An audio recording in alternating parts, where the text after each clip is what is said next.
Hello friends, RS tutorial YouTube ఛానల్కి స్వాగతం. మనం ఈ వీడియోలో 38వ నేషనల్ గేమ్స్ 2025కి సంబంధించిన ఇన్ఫర్మేషన్ తెలుసుకుందాం. సో ఇంకా గేమ్స్ నడుస్తున్నాయి కాబట్టి ఈ గేమ్స్ పూర్తయిన తర్వాత మనం దీని మీద మరొక వీడియో అయితే చేసుకుందాం. సో ఫ్రెండ్స్, మనం వీడియోలోకి వెళ్ళే ముందు ఒక చిన్న రిక్వెస్ట్, మన ఛానల్ని ఫస్ట్ టైం చూస్తున్నవారు ఖచ్చితంగా సబ్స్క్రైబ్ చేసుకోండి. అదేవిధంగా వీడియోను లైక్ చేయడం మాత్రం మర్చిపోవద్దు. సో ఇంకా మనం టాపిక్లోకి వెళ్తే ఈ 38వ జాతీయ క్రీడలు, సో ఫ్రెండ్స్ 38 ఇవి 38సారి జరుగుతున్నాయి. 38వ national games. So national games 2025 38వ ఎడిషన్. సో ఉత్తరాఖండ్లో జరుగుతున్నాయి. మనకు జనవరి 28 నుంచి స్టార్ట్ అయినాయి, ఫిబ్రవరి 14 వరకు జరగబోతున్నాయి.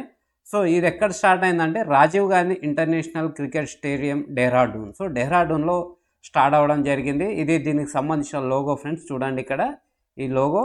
సో అదేవిధంగా మనకు దీనికి సంబంధించి అసలు ఈ లోగోలో ఏముంది అనే అంశాన్ని కూడా చూద్దాం. సో దాన్ని చూసే ముందు మనం ఏంటంటే ఇక్కడ నంబర్ ఆఫ్ స్పోర్ట్స్, సో ఎన్ని గేమ్స్ అయితే దీంట్లో ఆడుతున్నారంటే మొత్తం 35. సో దీంట్లో కొత్తగా యోగా, మల్లఖంబ్ అనేవి ఈ రెండు గేమ్స్ని అయితే కొత్తగా ఈ నేషనల్ గేమ్లోకి ఫస్ట్ టైం ఇంట్రడ్యూస్ చేయడం జరిగింది. అదేవిధంగా 28 రాష్ట్రాలు, 8 యూనియన్ టెరిటరీలు మరియు సర్వీసెస్ జట్టు ఈ మొత్తంగా ఈ గేమ్స్లో పార్టిసిపేట్ చేస్తున్నాయి. వెన్యూస్ వచ్చేసి వేదికలు ఎక్కడెక్కడ జరుగుతున్నాయంటే డెహ్రాడూన్లోని వివిధ నగరాల్లో జరుగుతున్నాయి. Dehradun, Haridwar, Shivpuri, New Tehri, Nainital, Haldwani and Rudrapur. So ఈ సిటీస్లలో, ఉత్తరాఖండ్లోని ఈ నగరాలలో ఈ national games 38 edition national games అయితే జరుగుతున్నాయి. సో ఇక్కడ చూద్దాం, మనకి ఇక్కడ ఈ స్లైడ్లో ఇచ్చిన అంశాలు ఇవన్నీ చాలా కీలకము. సో ఇనాగ్రల్ సెరమనీ అంటే దీన్ని ప్రారంభోత్సవం చేసింది ఎవరంటే మనకు ప్రధానమంత్రి నరేంద్ర మోడీ గారు. అందుకే థంబ్నెయిల్లో మోడీకి సంబంధించిన ఫోటో పెట్టాను. సో మస్కట్ వచ్చేసి ఇక్కడ కనిపిస్తుంది కదా, ఇది ఈ పక్షి. సో మౌలి, దీన్ని మనము హిమాలయన్ మోనల్ బర్డ్ అంటాము. ఇది ఉత్తరాఖండ్ యొక్క రాష్ట్ర పక్షి. తర్వాత దీన్ని ఇండియన్ ఒలింపిక్ అసోసియేషన్ అనేది దీన్ని ఆర్గనైజ్ చేస్తుంది.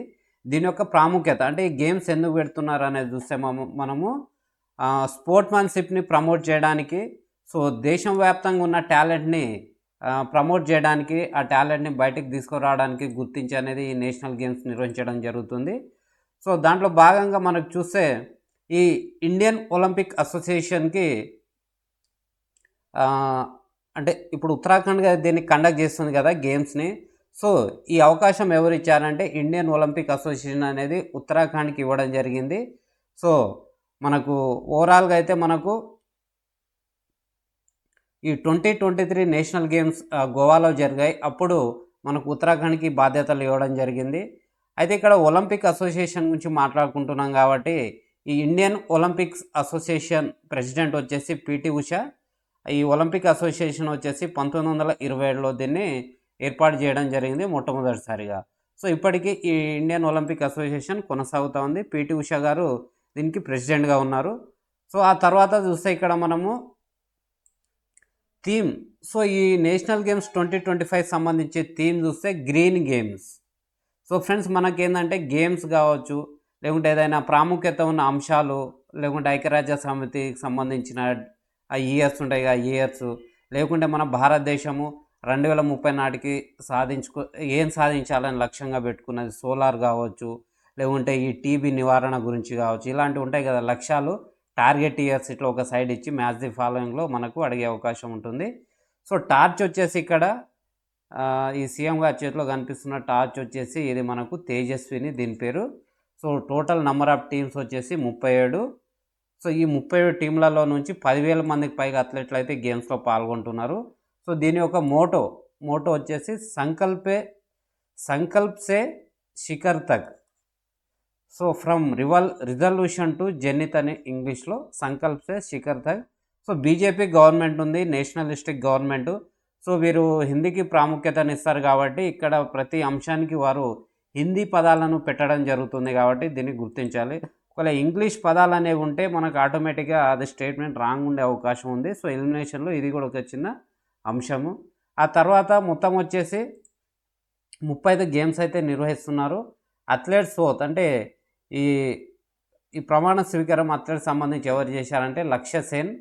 తర్వాత హయ్యెస్ట్ నెంబర్ ఆఫ్ పార్టిసిపెంట్స్ అంటే ఏ స్టేట్ నుంచి ఎంతమంది పార్టిసిపేట్ చేస్తున్నారు అనేది చూస్తే మనము ఓవరాల్గా ఉత్తరాఖండ్ నుంచి 1012 మంది, హర్యానా నుంచి 875 మంది, మహారాష్ట్ర నుంచి 795 మంది ఈ విధంగా అయితే అత్యధికంగా పాల్గొంటున్నారు.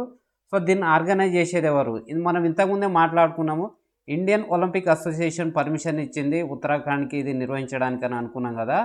సో దీన్ని ఇప్పుడు ఉత్తరాఖండ్ ఒలింపిక్ అసోసియేషన్, అదేవిధంగా ఉత్తరాఖండ్ గవర్నమెంట్, అదేవిధంగా ministry of youth and sports, so ఇది సెంట్రల్ మినిస్ట్రీ, తర్వాత ఇండియన్ ఒలింపిక్ అసోసియేషన్, ఈ 4 విభాగాలు కలిసి ఈ గేమ్స్ని అయితే ఆర్గనైజ్ చేయడం జరుగుతుంది.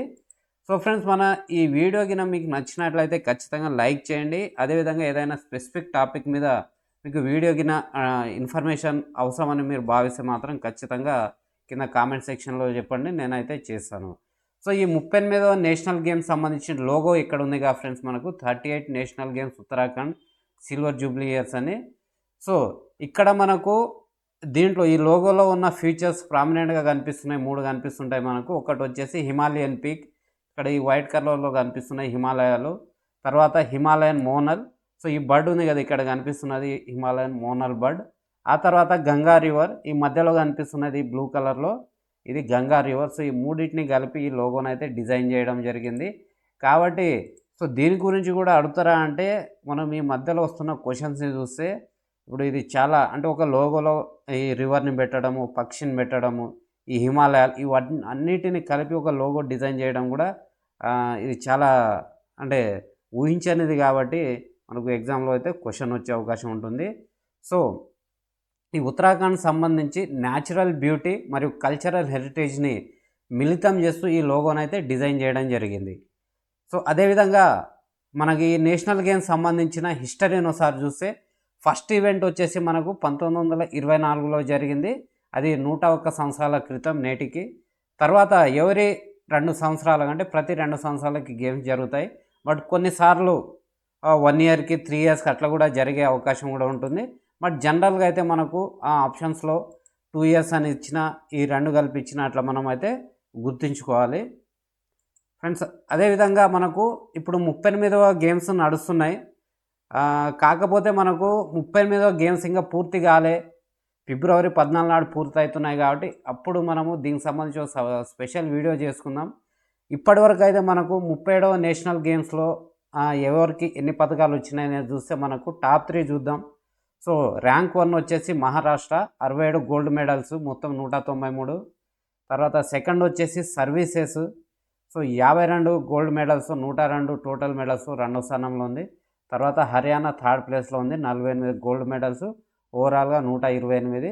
సో ఫ్రెండ్స్, ఇది అయితే మనకేంటంటే గతంలో మనకు వచ్చిన గ్రూప్ 2, 3 కావచ్చు, ఈ ఎగ్జామ్స్లో వచ్చిన క్వశ్చన్స్ చూస్తే మనకు కరెంట్ అఫైర్స్ అంశాలు కూడా మనకు రీసెంట్ కాకుండా దాని చరిత్రలోకి వెళ్ళి అడగడం జరుగుతుంది. కాబట్టి ఇది మన గోవాలో జరిగిన 37వ నేషనల్ గేమ్స్ కాబట్టి ఈ మెడల్స్ టాలీ కూడా చాలా ఇంపార్టెంట్.